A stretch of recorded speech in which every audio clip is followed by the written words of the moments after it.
El libro, el libro luego se lo mandaré, o tiene otro. No, yo No, lo... él habla con. Ah, bueno, que tú vas a no te vas a mover. No, ¿vale? Y ya está, cualquier cosa me dices, ¿vale? Vale, ya está, vale. Este es el micrófono para... Es el micrófono para para- hola. Yo. Sí. Pero eso puede ser enchufar, ¿no? No lo sé. Seguro que sí. No. Se puede enchufar, ¿no? No, puede estar otro enchufado. ¿Qué? Te puedes quitárselo, sí. Sí, sí. No lo van a cargar. Sí.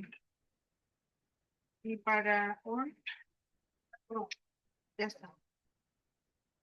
Con las 12. Se pone on, pero no suena nada.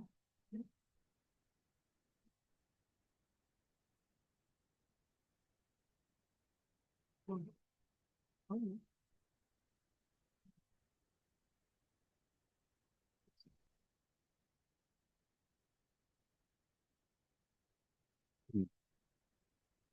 Buenos días. ¿Funciona bien? Sí, sí, creo que sí. Bueno, no sé qué bien a mí.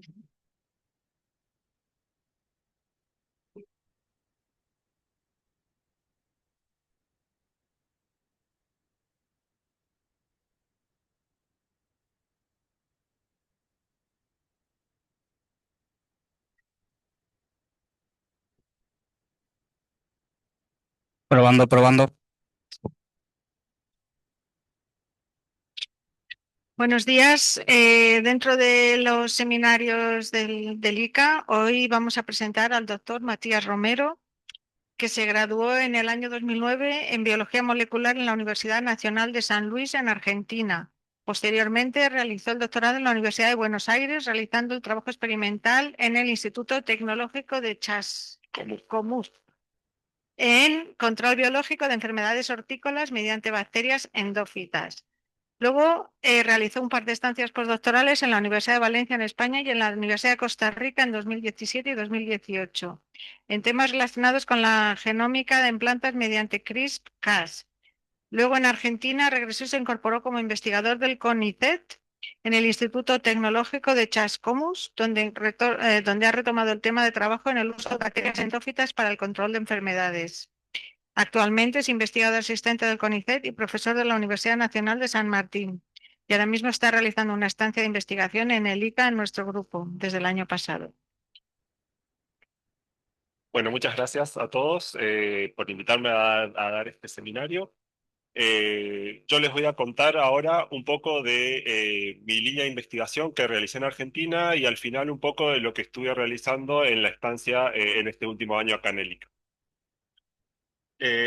Bueno, el título de la charla es Endofitos microbianos como alternativa biotecnológica para el control de enfermedades de brasicáceas de importancia agronómica. Brevemente les cuento de dónde vengo yo. Yo trabajo en Chascomús. Chascomús es una ciudad bastante pequeña que se encuentra en la provincia de Buenos Aires, a unos 120 kilómetros de la capital, eh, que se caracteriza principalmente por la laguna, por su laguna, sus atardeceres, y se dedica básicamente al turismo y a la agricultura. Dentro de esta ciudad está el instituto donde yo trabajo, que es INTECH o Instituto Tecnológico de Chascomús. Es un instituto de doble dependencia, es decir, depende tanto del CONICET, que es el equivalente al argentino al CSIC, y a la Universidad Nacional de San Martín. Este instituto tiene, actualmente cuenta con 45 investigadores, 34 becarios, tanto doctorales como postdoctorales, y 33 personal técnico y administrativo. Como es un instituto de doble dependencia, realiza tanto tareas de investigación como de docencia. Dentro de la docencia se dictan un par de carreras de grado y de posgrado una maestría y dos doctorados, todos adscriptos de la Universidad Nacional de San Martín. Y en cuanto a la investigación, tiene actualmente 20 laboratorios, es un instituto multidisciplinario, eso quiere decir que hay una gran variedad de líneas de investigación que van desde la biología del desarrollo, parasitología, microbiología, interacción planta-microorganismo, ecología, hasta fotoquímica, terapia génica, bueno, es muy amplio. No es un instituto como este que es bastante más dirigido a las ciencias agrarias, ¿no? Allá tenemos como una amplia gama de investigación. En particular, yo trabajo en el laboratorio de fitobacteriología, que es un laboratorio que se creó recientemente, unos meses antes de que yo venga para acá. Armamos este nuevo laboratorio que está dirigido por el doctor Andrés Garris, y tenemos tres líneas de investigación básicamente en el laboratorio, dos de ellas llevadas a cabo por el doctor Garris y otra llevada a cabo por mí. Eh, la línea más antigua es el papel de metabolismo de poliaminas en el desarrollo y en la fisiología de bacterias fitopatógenas, que la está llevando adelante el doctor Garris desde siempre, básicamente. Actualmente también ha iniciado una línea nueva que trata sobre el silenciamiento génico mediante ARNs pequeños para el control de enfermedades ocasionadas por bacterias patógenas. Y la tercera línea, que es de la que yo les voy a hablar ahora en este seminario, es la que llevo adelante yo, que son bacterias beneficiosas para el control biológico de enfermedades de interés agronómico. Bien, ya entrando un poquito más en la parte de la charla, una muy breve introducción del control biológico. La mayoría de ustedes ya lo deben saber, pero el control biológico es el uso de microorganismos o compuestos naturales para el control de diferentes plagas y enfermedades de interés agronómico. Puede haber diferentes mecanismos en los cuales tanto los microorganismos como los compuestos ejercen este control biológico. Tradicionalmente se separaron en dos grandes grupos: mecanismos directos de control biológico y mecanismos indirectos. Dentro de los mecanismos directos es la interacción directa entre el agente de control biológico y el agente patógeno o microorganismo plaga, que pueden haber diferentes mecanismos, como puede ser la competencia por nutrientes o por el espacio, el parasitismo o la producción de compuestos con actividad antimicrobiana, como es la antibiótica. Y dentro de los mecanismos indirectos se mencionan por lo general los mecanismos que actúan sobre el hospedador, es decir, sobre la planta, que van a terminar o generando una promoción del crecimiento de la planta o induciendo los mecanismos de resistencia. Y dentro de estos mecanismos, bueno, se pueden encontrar solubilización de nutrientes que aportan al crecimiento de la planta, producción de fitohormonas o, como les dije, la inducción de mecanismos de resistencia, tanto locales como sistémicos. En particular, en mi trabajo, desde mi doctorado, yo me he enfocado en agentes de control biológico, en usar como agentes de control biológico a bacterias endófitas. Las bacterias endófitas tienen ciertas características que las hacen interesantes. En primer lugar, para ser considerados endófitas, tienen que cumplir al menos una parte de su ciclo de vida dentro de la planta, no obligatoriamente, pero deben hacerlo. Tienen que haber sido aislados a partir de tejidos desinfectados superficialmente o del interior de las plantas, y no producen ningún daño visible en el hospedador, ¿sí? Esas son las características de las bacterias, de los microorganismos endófitos en general. Eh, ¿Por qué a mí me interesaban en particular estos? Porque, como yo les dije, uno de los mecanismos que pueden influir en el control biológico es la competencia por el espacio o por el nicho con los microorganismos patógenos. Y estas bacterias terminan ocupando un espacio dentro de la planta que de otra forma podrían ocuparlo los microorganismos patógenos. Entonces, interactúan como más íntimamente con el organismo que quieren controlar. Además, una otra característica muy interesante es que la aplicación de una bacteria endofita a las semillas o a plantas en estado de desarrollo temprano nos va a dar lugar a una planta adulta que está, si la bacteria tiene buen poder de colonización, completamente colonizada por esta bacteria endofita, que va a terminar siendo beneficiosa, ¿sí? Eso es otra característica interesante de las bacterias endofitas. En particular, yo me voy a enfocar en bacterias endófitas de la parte aérea de la planta, principalmente de hojas. ¿Por qué elijo estas bacterias?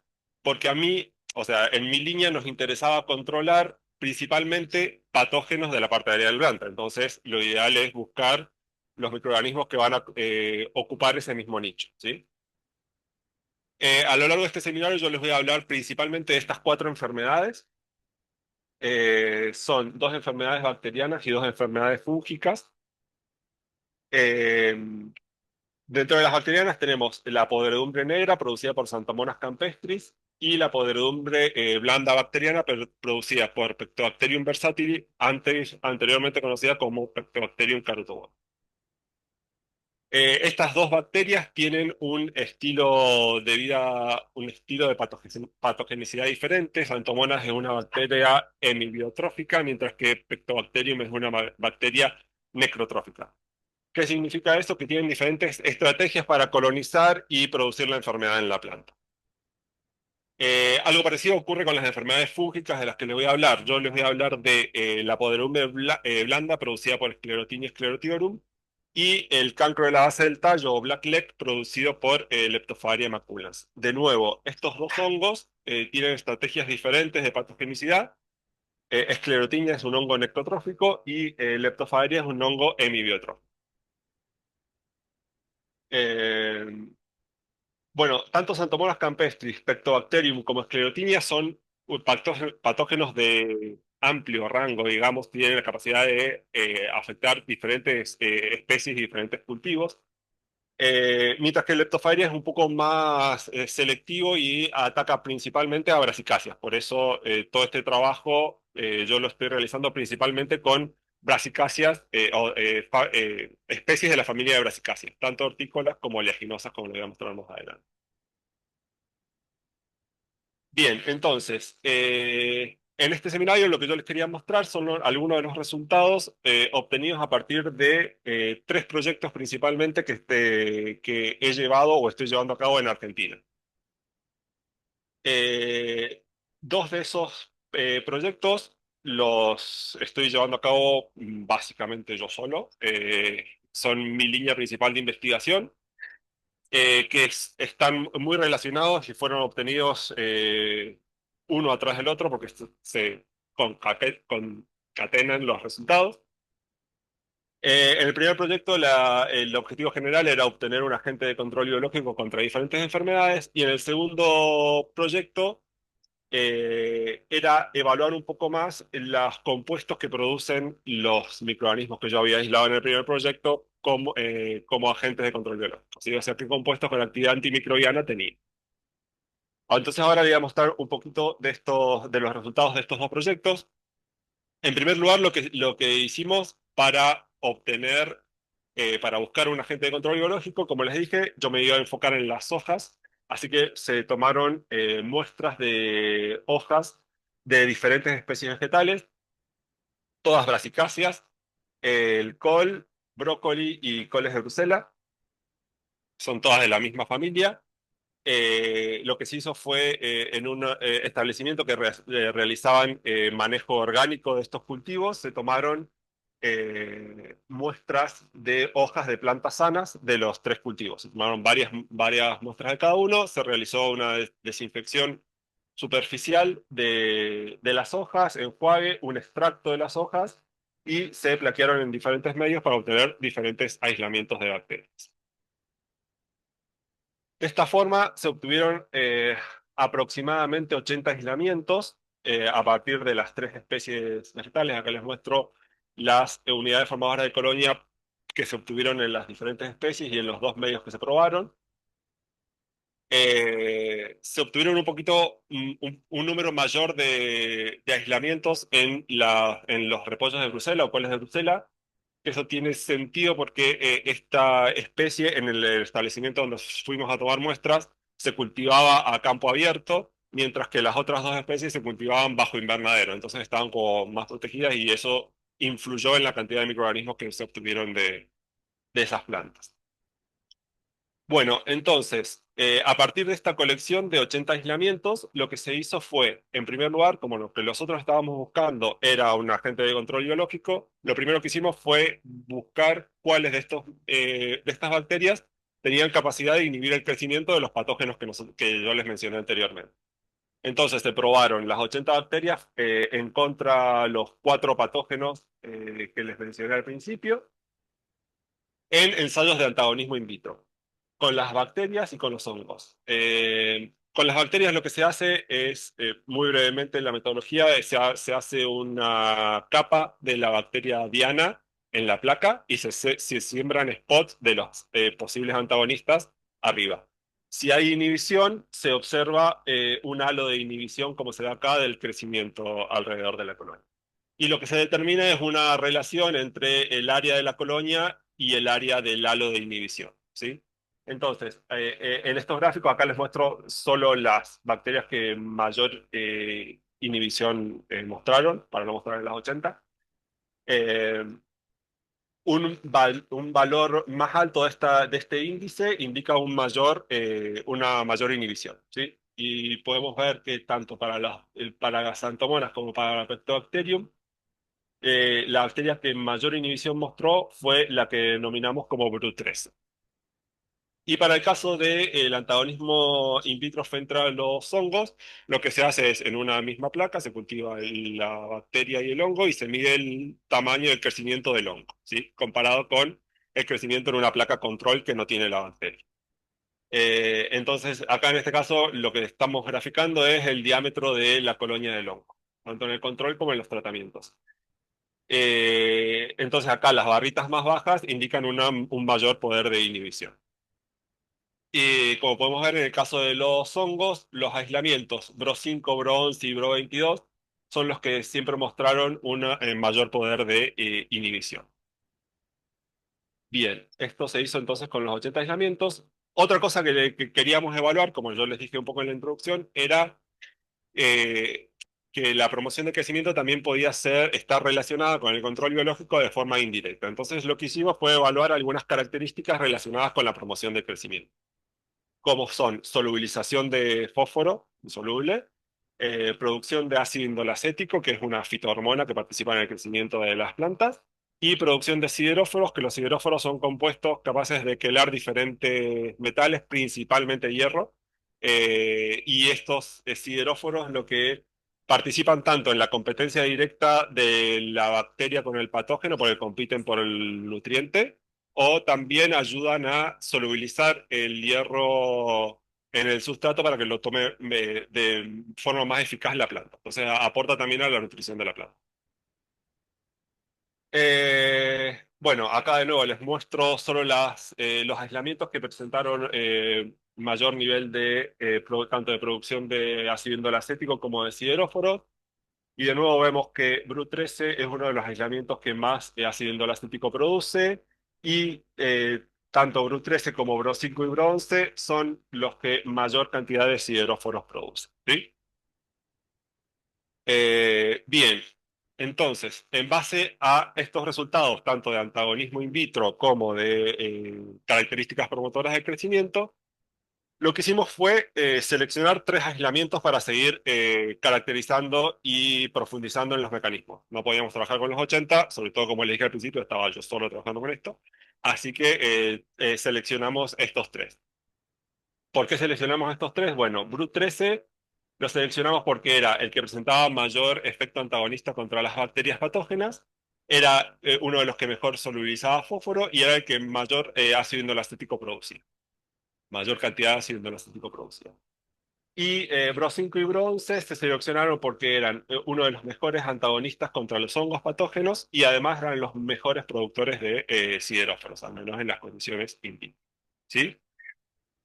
Bien, entonces, hasta ahora teníamos seleccionados estos tres aislamientos que tenían características in vitro bastante interesantes para seguir estudiando como agentes de control biológico. Lo primero que hicimos, como yo les mencioné en uno de los objetivos de los proyectos, era ver si estos microorganismos producían compuestos con actividad antimicrobiana. Entonces, lo primero que hicimos con estos tres aislamientos seleccionados fue evaluar los sobrenadantes libres de células de estos aislamientos. Eso es un cultivo líquido de estas bacterias, se centrifuga y se filtra el sobrenadante para quedarnos con los compuestos que producen y difunden en el medio del cultivo, ¿sí? Para ver si producían algún compuesto que tuviera actividad antimicrobiana. Probamos de nuevo estos sobrenadantes, actividad antibacteriana y antifúngica frente a los mismos cuatro patógenos. En este primer gráfico les muestro las curvas de crecimiento de Xanthomonas y de Pectobacterium en presencia tanto, bueno, de nada, que es el control, o en los sobrenadantes de las tres bacterias, y podemos ver que las tres bacterias inhiben o retrasan el crecimiento de las bacterias patógenas, ¿sí? Es decir, que hay algún compuesto que está inhibiendo su crecimiento.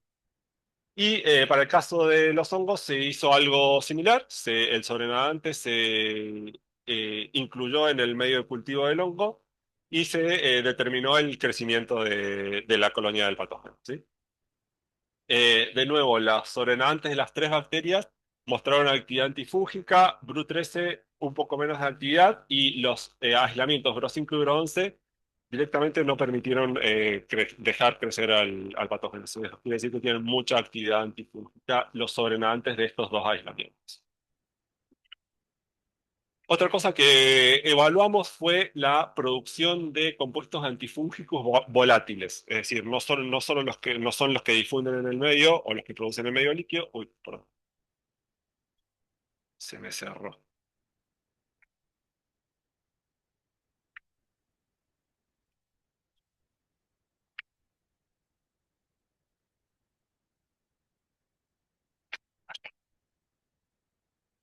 Volvemos. Eh, sino, bueno, entonces lo que quisimos hablar fue compuestos volátiles, ¿sí? Para evaluar compuestos volátiles usamos esta técnica que está bastante descrita. Básicamente se usan dos placas de Petri. En una se cultiva la bacteria y en la otra el hongo blanco. Esas dos placas se sellan para que compartan la atmósfera, pero nada más. Y se evalúa el crecimiento de, el hongo en la placa, ¿no? Lo hicimos tanto con esclerotinia como leptosphaeria y vimos de nuevo que los aislamientos eran capaces de producir algún compuesto que se volatilizaba y inhibía el crecimiento de los patógenos. Bien, entonces, para estudiar un poquito más en detalle cuál es la naturaleza de los compuestos que estaban teniendo actividad antimicrobiana, lo que hicimos fue volver a los sobrenadantes libres de células y intentamos hacer un fraccionamiento para obtener diferentes fracciones de ese sobrenadante, a ver cuál mantenía la actividad. De esta forma obtuvimos tres fracciones, una fracción que denominamos péptidos, que es básicamente la obtuvimos con una precipitación con sulfato de amonio, la forma precipitan casi todas las proteínas. Una fracción que denominamos metabolitos secundarios, que esta fracción la obtuvimos mediante una extracción con acetato de etilo del sobrenadante libre de células, y una fracción de lipopéptidos, que esta fracción se obtiene mediante acidificación del sobrenadante y después una extracción con metanol. Y evaluamos las tres fracciones, de nuevo, actividad antibacteriana y antifúngica frente a los cuatro patógenos. En el gráfico de la actividad antibacteriana tenemos los paneles A, B y C corresponden a Xanthomonas campestris y D, E y F corresponden a Pectobacterium versatile. Los de arriba se muestra el efecto de la fracción de péptidos, y en el medio la fracción de metabolitos secundarios y abajo la fracción de lipopéptidos. Como podemos ver, tanto la fracción de péptidos como de metabolitos secundarios son las que mostraron una mayor actividad, sobre todo en uno de los aislamientos, el aislamiento BRO5, donde prácticamente no creció directamente la bacteria patógena. La fracción de lipopéptidos se ve una actividad muy leve, sobre todo al último tiempo de crecimiento. Y en cuanto a la actividad antifúngica, probamos de nuevo, obviamente, las tres fracciones diferentes contra los dos hongos, en el caso de arriba, esclerotinia, y en el caso de abajo, Leptosphaeria macular. Y vemos que, de nuevo, las fracciones de péptidos y de metabolitos secundarios son las que tenían más actividad contra los hongos. De nuevo, la fracción de péptidos igual de Bro5 y Bro11 son las más activas, pero también las de los metabolitos secundarios. Y en este caso, la fracción de lipopéptidos no vimos que tuviera ninguna actividad. Bien, para seguir caracterizando y para evaluar efectivamente si estos microorganismos eran capaces de controlar la enfermedad provocada por los patógenos en planta, planteamos ensayos in vivo. Para eso, lo que hicimos fue inocular semillas. Estos ensayos los realizamos con repollo, con col como especie modelo. Lo que hicimos fue inocular semillas con las diferentes bacterias. Una vez que la planta alcanzó entre 2 y 3 hojas verdaderas, se realizó una segunda inoculación por spray con la misma suspensión de bacterias, y 48 horas posterior a esta inoculación se realizó la infección con los patógenos. En este caso se evaluó Xanthomonas campestris, Sclerotinia y Leptosphaeria maculis. Y lo que se midió fue el avance de la enfermedad en las plantas, tanto controles como las inoculadas con los aislamientos. En el caso de Xanthomonas campestris, que es el primer gráfico, lo que se evaluó es la cantidad de Xanthomonas que había colonizado la hoja, ¿sí? Por eso el resultado es unidad de formadores de colonia por milímetro cuadrado de hoja. Y en el caso de los hongos, esclerotinia o leptosphaeria, lo que se hizo fue medir el área necrótica provocada por estos hongos en las hojas de repollo. Bueno, como podemos observar, Bro5, el aislamiento de Bro5 fue el más eficaz contra los tres patógenos. Bueno, mostró actividad contra los tres patógenos en planta. Mientras que contra Leptosphaeria maculas, los tres aislamientos fueron capaces de disminuir las lesiones provocadas por el patógeno. Entonces, hasta ahora nosotros habíamos visto que pudimos encontrar microorganismos que tuvieran varias características in vitro que los hacen potenciales agentes de control biológico, que producen compuestos con actividad antimicrobiana, principalmente péptidos o metabolitos secundarios, y que además los microorganismos enteros son capaces de controlar los síntomas ocasionados por los patógenos en plantas. Entonces, para terminar la caracterización de estos aislamientos, lo que hicimos fue un análisis genómico. Se secuenció el genoma de los tres aislamientos. No voy a entrar en detalle de la parte de la secuenciación, solo mencionarles que se obtuvieron los genomas completos. El cromosoma se cerró, el cromosoma circular se cerró completamente de los tres aislamientos. Eh, para los aislamientos Bro5 y Bro11 se obtuvo solo un contig, es decir, solo el cromosoma entero, mientras que para Bro13 se obtuvieron tres contigs, el cromosoma entero y además dos plásmidos de alto peso molecular, que son normales en algunas especies de bacterias. Es normal que tengan naturalmente plásmidos de alto peso molecular.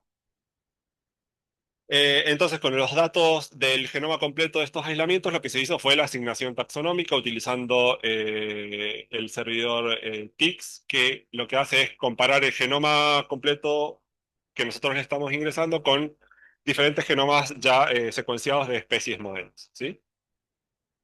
Se construyeron los árboles filogenéticos y se pudo determinar que la especie, el género y la especie para cada uno de estos aislamientos. Para el caso de Bru13, se asignó a la especie de Pantodea aglomerans, mientras que Bro5 y Bro11 pertenecen al género Bacillus, Bro5 Bacillus belesensis y Bro11 Bacillus subtilis. Estas tres especies se han reportado comúnmente asociadas a plantas con diferentes características y diferentes funciones. Pantodea puede tener tanto cepas que son patógenas como cepas que son beneficiosas. En el caso de Bacillus, la verdad que la mayoría de los descritos hasta el momento son todos microorganismos beneficiosos. Eh, para analizar un poco más el genoma de estos aislamientos, lo que se hizo fue utilizar la herramienta anti-smash. Anti-smash lo que permite identificar dentro del genoma son diferentes regiones que pueden estar involucradas en la síntesis de compuestos con actividad antimicrobiana, ¿sí? Eh, Estos compuestos con actividad antimicrobiana, por lo general, se sintetizan por la vía de síntesis suele estar agrupada, los genes suelen estar agrupados en diferentes, en clústeres o juntos. Entonces lo que hace esta herramienta es identificar esos posibles clústeres en el genoma blanco que nosotros le estamos ingresando y comparándolo con clústeres ya descritos y reportados en otras especies. De esta forma pudimos ver que para el caso del genoma de Pantoea aglomerans encontramos 9 regiones que pueden estar involucradas en la síntesis de compuestos con actividad antimicrobiana. En el caso de BRO5, 13 regiones y en el caso de BRO11, 11 regiones. Eh, Muchas de estas regiones tienen un porcentaje de similaridad con clústeres ya conocidos y ya descritos, ¿sí? Es decir, que se saben más o menos cuáles son los productos producidos por esos clústeres. Mientras que en los 3 aislamientos también fuimos capaces, el programa detectó regiones que no se parecían a ningún clúster conocido, lo que nos estaría indicando de que podrían ser compuestos novedosos o no reportados hasta el momento. Bien, entonces, en conclusión, hasta ahora teníamos estos 3 aislamientos con muchas características beneficiosas que funcionaban bien en planta y con el genoma secuenciado identificaba sus especies. A raíz de todos estos resultados es que se planteó el tercer proyecto del que yo les quería mencionar ahora y comentar algunos resultados, que es un proyecto un poco más grande. En este ya no participo solo yo, sino que estamos en colaboración con otros investigadores del instituto. Y este proyecto lo que busca es herramientas biotecnológicas para el control de enfermedades y el aumento de la productividad en colza o canola, que es otra brassicacia, pero en este caso no es una brassicacia hortícola como repollo, como las otras que le mencioné, sino que es oleaginosa. Básicamente se utiliza para producir aceite, ¿sí? Y se cultiva en cultivos extensivos, no las otras que son cultivos más intensivos. En particular, en este proyecto se enfocó en la enfermedad del cancro de la base del tallo producida por Leptosphaeria maculans, que les mencioné anteriormente, porque es una de las principales enfermedades que ocasiona pérdidas económicas en este cultivo, ¿sí? Entonces, este proyecto consta de 3 áreas, digamos, que se trabajan en paralelo para el control de esta enfermedad. Por un lugar tenemos compatibilidad genética, que habla de se intenta evaluar la compatibilidad de diferentes cultivares o híbridos de colza frente a diferentes aislamientos de patógenos obtenidos en Argentina de Leptosphaeria maculans, para ver cuál es el híbrido más resistente a esos aislamientos. En cuanto al control químico, bueno, es el uso de fungicidas para el control de este patógeno. De nuevo, bueno, no les dije, pero en este proyecto se obtuvo una colección de 140 más o menos aislamientos de Leptosphaeria maculans en diferentes regiones de Argentina. Entonces lo que se está haciendo es evaluando diferentes fungicidas para ver cuáles son los más activos o los menos activos frente a esta colección de aislamientos de Argentina. Y en tercer lugar, una rama, digamos, que involucra el control biológico, que es más donde estoy involucrado yo, que son los resultados que les voy a mostrar ahora. Que básicamente es el uso de las 3 bacterias de las que yo les vengo hablando hasta ahora para el control de los 139 aislamientos de Leptosphaeria maculans. Esta colección de aislamientos de Leptosphaeria maculans se obtuvo en 5 regiones distintas de Argentina. Estas 5 regiones son 5 regiones productoras de colza, naturalmente. Se encuentran 4 en la provincia de Buenos Aires y 1 en la provincia de Entre Ríos, que son estas que están marcadas acá. Eh, bueno, lo primero que se hizo fue evaluar un antagonismo in vitro, como les mencioné anteriormente, de los 139 aislamientos contra las 3 bacterias antagonistas. No les voy a mostrar los resultados de los 140 aislamientos, porque sería una locura mostrar todas estas gráficas, pero se los agrupé por las diferentes regiones geográficas. Y les muestro un porcentaje de inhibición promedio en las diferentes regiones geográficas con las diferentes bacterias. Y pudimos ver que tanto los aislamientos BRO5 como BRO11, que eran los aislamientos de Bacillus, mostraron una actividad más constante y homogénea a lo largo de todas las regiones, mostrando aproximadamente un 80% de inhibición del crecimiento en todas las regiones. Mientras que el aislamiento Bru13 de Panthoea aluminans es el que mostró una mayor variabilidad, con un promedio de inhibición entre un 50 y un 60%, y sí se notaron diferencias en la actividad frente a los aislamientos de las diferentes regiones. Era más activo frente a algunas regiones, a los aislamientos de algunas regiones que a otras. Eh, Bien, el paso siguiente, además de este ensayo in vitro, fue evaluar el control biológico in vivo. En este caso, se utilizaron obviamente plantas de colza. La metodología de infección es muy parecida a la que les conté antes. Se inocularon las semillas, al cabo de un tiempo se desarrollaron las plantas y 48 horas después se inoculó con el patógeno. En este caso, evaluamos en dos estadios diferentes de la enfermedad. Esto no se los mencioné en la introducción, pero se los digo ahora. Este patógeno en particular tiene dos estadios bastante marcados. Comienza la infección por los cotiledones o por las hojas, donde produce una necrosis bastante puntual.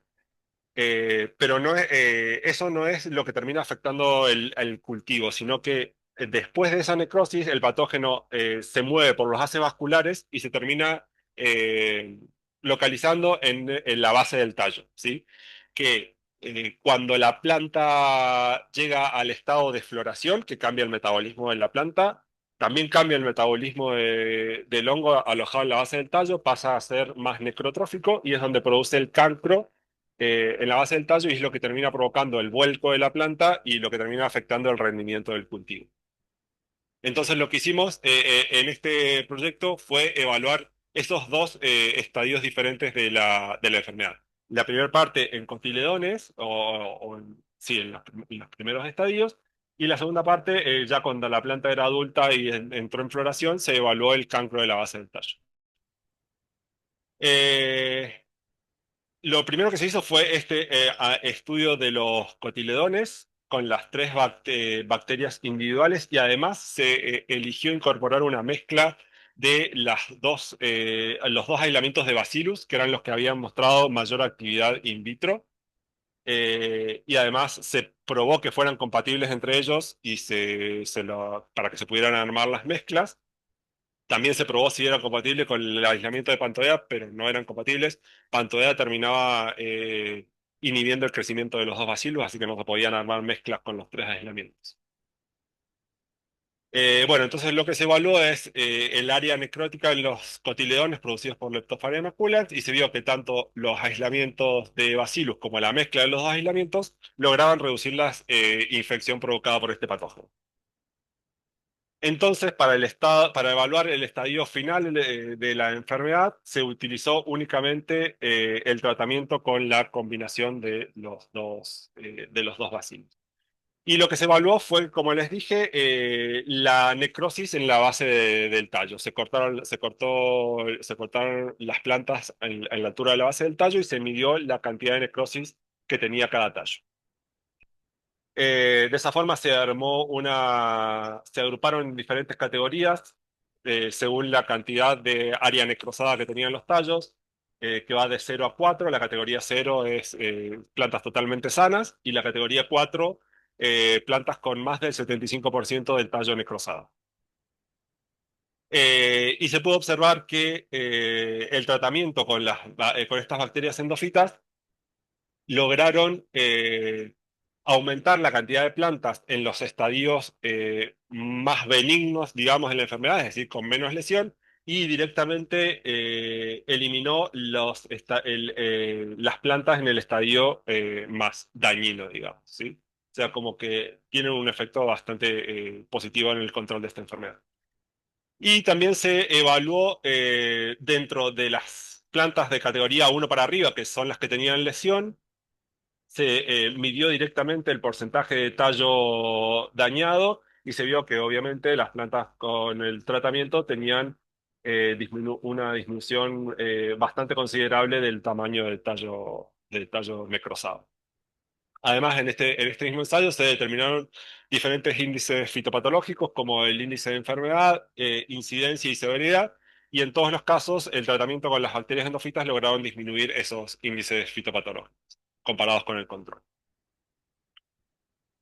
Y finalmente en este proyecto, además, lo que hicimos fue determinar si estos aislamientos eran capaces de promover el crecimiento de estas plantas de colza. Se evaluaron los tres aislamientos por separado y la combinación de los dos bacillus y se vio que con la combinación se obtuvo un gran incremento en la biomasa de la parte aérea, aumentando un 89% la biomasa.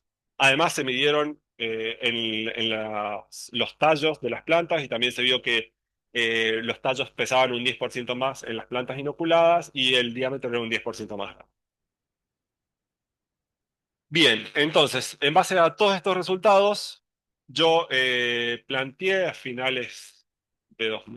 principios de 2024 la idea de venir a realizar una estancia acá, en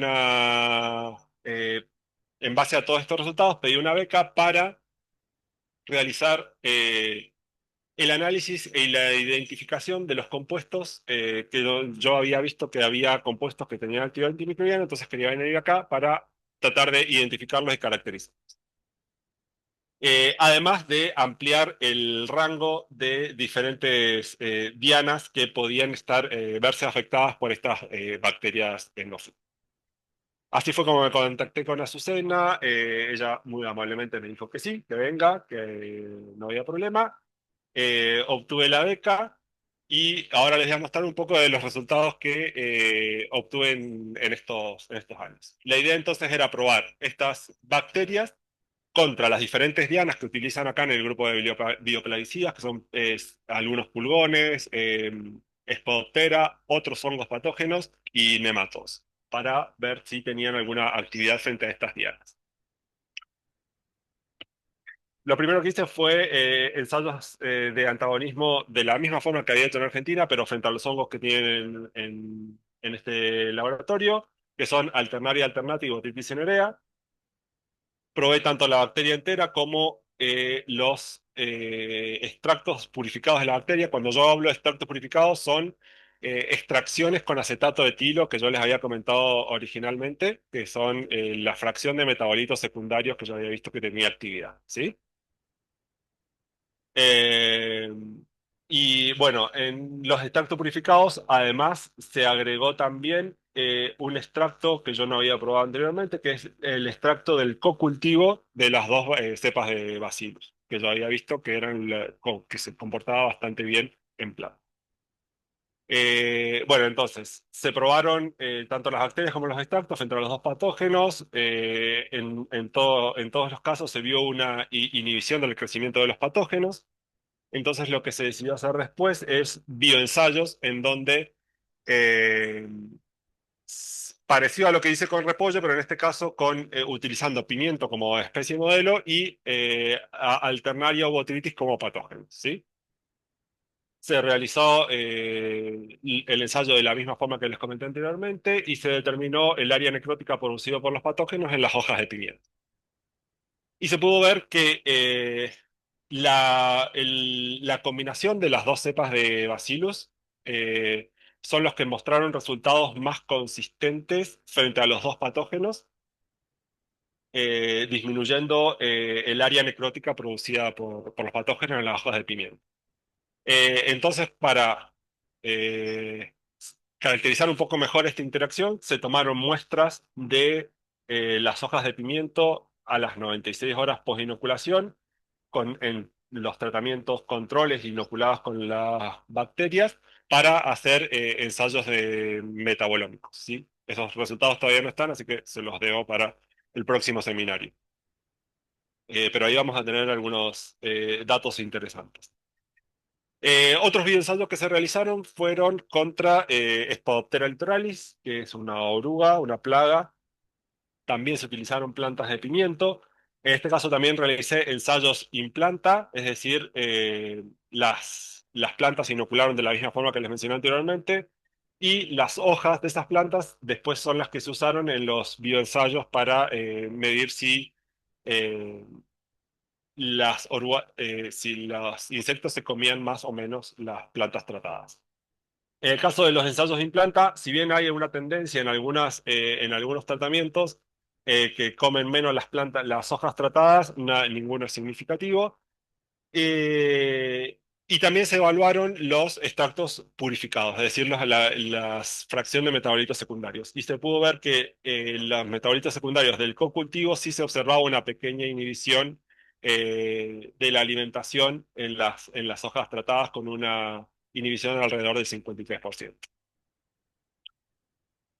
Bien. Otro de los ensayos que se utilizó es contra un pulgón de cebada.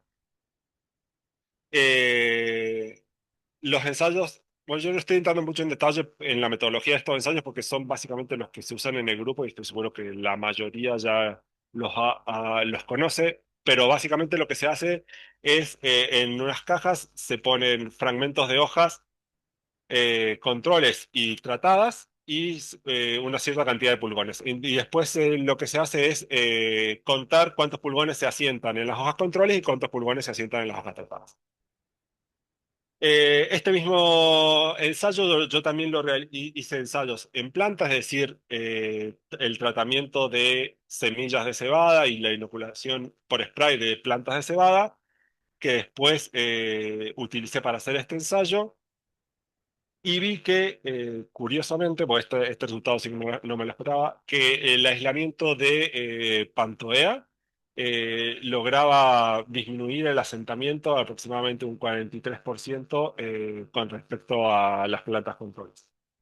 De estas muestras también tomamos material para hacer ensayos metabolómicos para ver si hay alguna diferencia entre el metabolismo de las plantas controles inoculadas en este asentamiento.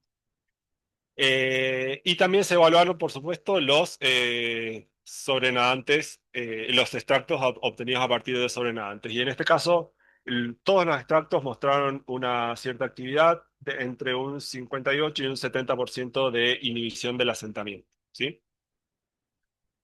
Bien, acá no se los muestro porque no dieron resultados, pero también se realizó con el otro pulgón que se usa como diana en el laboratorio, que es Missus, y se realizó contra nemátodos. Y ni contra Missus ni contra nemátodos pude ver actividad ni con la bacteria entera ni con los extractos. Que eso no se los muestro. Entonces, para hacer lo que estaba propuesto originalmente en este trabajo, que era la identificación y la purificación de los compuestos, lo que se decidió en base a todos estos resultados es, a partir del cocultivo, del cocultivo de los dos bacillus, se iba a intentar purificar los compuestos que tuvieran actividad. Para eso, lo que se realizó fue un cultivo de aproximadamente 3 litros de Euro 5 y Euro 11. A partir de ese cultivo se realizó la extracción con acetato de etilo y se obtuvieron aproximadamente 1,2 gramos de extracto. Ese extracto se utilizó para separar por cromatografía líquida con vacío, con una polaridad creciente. Y a partir de esta purificación se obtuvieron 9 fracciones diferentes. En particular, nos llamó la atención una de las fracciones, que es la fracción 5, que se obtuvieron directamente cristales de un determinado compuesto. Esto quiere decir que esa fracción está bastante pura en ese compuesto. O sea, que si esa fracción tiene actividad, nos estaría facilitando un poco la tarea de purificación del compuesto con actividad. Entonces, en base a estas 9 fracciones diferentes, lo que hicimos fue evaluar la actividad de estas fracciones. Lo que tengo hasta el momento son la actividad frente a Alternaria alternata, que es uno de los hongos patógenos, y frente a PADI, que es el pulgón frente al que mostró mayor actividad. En el caso de Alternaria, podemos ver que todas las fracciones mantienen algo de actividad frente a con respecto al control, y la mayor actividad se ve en las fracciones más polares, es decir, las últimas que salieron. Mientras que para el caso de PADI, se ve un poco lo contrario. Solo las fracciones uno y 2 son las que mantuvieron mayor la actividad de el antiasentamiento, entre un 53 y un 60%, ¿sí? Bien, por ahora eso es todo lo que tengo para mostrarles acá. Actualmente lo que estamos haciendo es tratando de identificar qué compuestos están presentes tanto en la fracción, en estas primeras fracciones como en la fracción 5, que es la que estaba más pura, supuestamente, para ver qué tipo de compuesto es. Si tengo suerte y me invitan de nuevo a otro seminario, les contaré el resto de los resultados. Y eso sería todo. Les quiero agradecer en principio a ustedes por haber venido a escucharme y soportar esta charla. A mi grupo de Argentina, obviamente, que es con el que realizo la mayor parte de este trabajo, a las agencias que permitieron tanto el financiamiento de los proyectos como mi estancia acá, y principalmente quiero agradecer a todo el grupo de plaguicidas por haber, bioplaguicidas, por haberme aceptado todo este año y por haberme recibido como uno más desde el día uno. En particular a Susana y Marifé, que son unas anfitrionas espectaculares. Y nada, muchas gracias.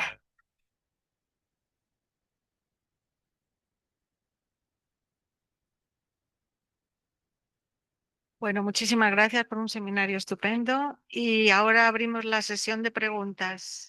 ¿Hay preguntas en la sala? Empezamos por atrás. Espera que...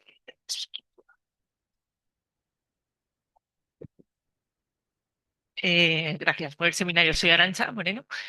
Yo tengo dos preguntas. Una es de metodología, que creo que no he entendido bien. Al principio dices que el tratamiento de las semillas con estas bacterias consigues que colonicen toda la planta, que se haga sistémico. Sí, Sin embargo, luego en tus ensayos in vivo vuelves a tratar con la bacteria. sí. ¿Para qué? Porque, bueno, eso tampoco se los conté para que no sea tan largo. Yo probé diferentes métodos de tratamiento, solo la semilla, solo por spray y la combinación de spray y la semilla, Ujú. y vi que los mejores resultados los obtenía cuando yo mezclaba las dos cosas. Cuando el tratamiento solo con las semillas también obtenía buenos resultados, pero eran más variables. Lo que sí hice fue evaluar si el tratamiento con semillas permitía la colonización de la parte aérea, y lo vi, o sea, las bacterias, si yo las trato en la semilla, las puedo recuperar de la parte aérea, pero igual los mejores resultados eran con el tratamiento combinado, por eso seguí utilizando el tratamiento combinado. ¿Y habéis mirado si la distribución de la bacteria es homogénea en la parte aérea o es heterogénea? Y en caso de que, quiero decir, en todas las hojas sistémicas veis la bacteria o no. Y en caso de que no sea así, en aquellas zonas donde no encontráis la bacteria, ¿observáis efecto de modo que haya algún tipo de priming por estos metabolitos secundarios que luego aíslas o algo? Eh, no evalué si en todas las hojas sistémicas está la presencia de la bacteria. La verdad que eso no te lo sabría decir. Eh, Así que no sé. O sea, una de mis ideas de lo que hablas de priming es sí evaluar si alguno de estos, o los metabolitos o incluso la bacteria entera, es capaz de inducir priming. Eso todavía no lo he evaluado, pero sí, queda en el tintero para hacerlo. Y la segunda es, creo que era del primer proyecto, ya me he perdido con Sí, los sí, sí, proyectos, pero tranquilo. el, el hecho de que los volátiles tengan efecto contra estos tres patógenos, los hongos y santomonas, ¿qué posible aplicación le veis o cómo sacar provecho de eso? Porque claro, como por ejemplo, santomonas que se transmite por semilla o por lluvia o por Sí. contacto, el hecho de que el volátil sea efectivo o no, ¿cómo? Y la verdad que ahí tienen menos potencial de aplicación. Por eso además nosotros tampoco nos enfocamos demasiado en la parte de volátiles. Yo les comenté esos resultados que tuve nada más porque me pareció interesante, pero nos estamos enfocando más en la parte de los metabolitos difusibles, o sea, que tienen una forma de aplicación más sencilla, digamos. La verdad que la mayoría de los trabajos que he leído con volátiles no hay una gran aplicación. Sí, sí ven que tienen efecto en Arabidopsis y en placa, pero no hay mucho más. Sí, eso sí, eso no lo hemos probado. No, por favor. Bueno, muchas gracias por tu charla. Yo tenía una duda. Cuando tú inoculas las bacterias y ves que efectivamente reducen las enfermedades de las bacterias que estás estudiando y los hongos, cuando las inoculas, ¿tú sabes por qué lo están reduciendo? ¿Crees que es por competición directa o has mirado si es por alguna de las fracciones que has estudiado o de momento no lo conoces? De momento no lo sé. Sí te puedo responder que Eh, no evalué las fracciones estas por separado, pero sí evalué el sobrenadante total, digamos, el sobrenadante libre de células. Hice el mismo tratamiento que con la bacteria entera, pero con el sobrenadante libre de células, y sí vi también una reducción de las lesiones provocadas por esclerotimia. Eh, no sé si no puedo descartar ni que sea un efecto directo o un efecto de priming de algún compuesto que está ahí. Sí sé que los ordenantes también tienen algún efecto, pero no te puedo decir por qué a qué se debe. Seguramente con la bacteria entera es una combinación de muchas cosas. Mientras que con el sobrenaante solo, o puede ser priming, o puede ser directamente que es tóxico para el hongo y por eso crecen menos. Pero más que eso, por ahora no te puedo decir. Gracias. ¿Más preguntas? ¿Más preguntas había? Sí. Sí, muchas gracias por la charla y te quería preguntar sobre los sideróforos. ¿Cómo actúa exactamente como control biológico y qué relación, porque al principio sí que lo has nombrado, y qué relación tiene con todo lo que se ha observado al final? Los hidróforos actúan, los hidróforos son compuestos producidos por las bacterias y los suelen producir para competir por el hierro que está poco disponible en el ambiente. Es decir, la bacteria libera el sideróforo une el hierro y la bacteria es capaz de incorporar el complejo sideróforo-hierro. Y eso suele ser bastante específico, no el complejo sideróforo-hierro, ese complejo sideróforo-hierro no lo puede incorporar otro microorganismo, no es normal que lo incorpore otro microorganismo, sino la misma bacteria que lo produjo. Por eso ahí termina compitiendo por ese nutriente con los patógenos. Si la planta puede incorporar el complejo sideróforo-hierro de la bacteria, sí lo puede incorporar la planta, entonces ahí aumenta la nutrición. En cuanto a eh, qué tan relacionado está con el resto, con el efecto total, la verdad que no lo sé. O sea, yo sé que dentro del sobrenadante libre de células o de la fracción, a lo mejor con acetato de etilo, yo estoy recuperando esos sideróforos que produjo la bacteria. Así que puede ser un efecto de los hidróforos, pero como no tengo caracterizado todavía cuál es la molécula activa o las moléculas activas, no sé cuánto aportan en realidad al efecto total. Digamos. Sí, te respondí. Mañana, mañana lo sabemos. ¿Más preguntas?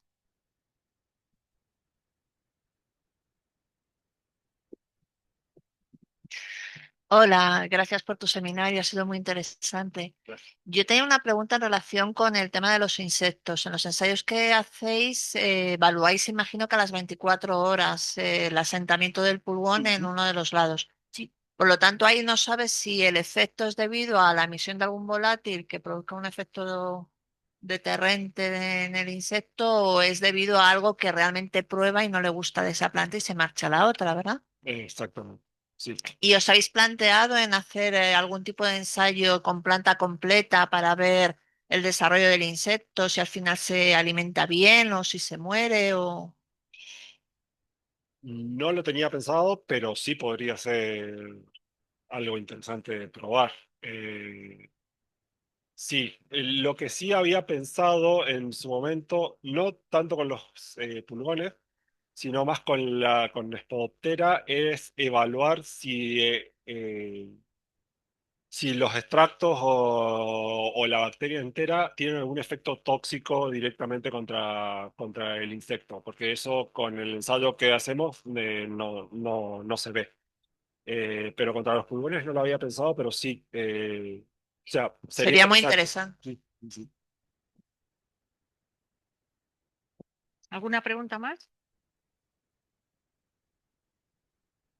¿No? Bueno, pues yo sí. Creo que, no sé si se nos ha quedado en el tintero, examinar las fracciones 1 y 2. ¿Están analizadas? Para el RMN, No, bueno, para RMN y para gases masas. eh, ¿Te to- acuerdas que lo comentamos? sí, sí, sí, lo tengo pendiente para hacer Vale. la semana que viene. Sí. Ah, de acuerdo. Bueno, eso es todo. Muchas gracias por asistir y muchas gracias por darnos el seminario. Gracias, Fer.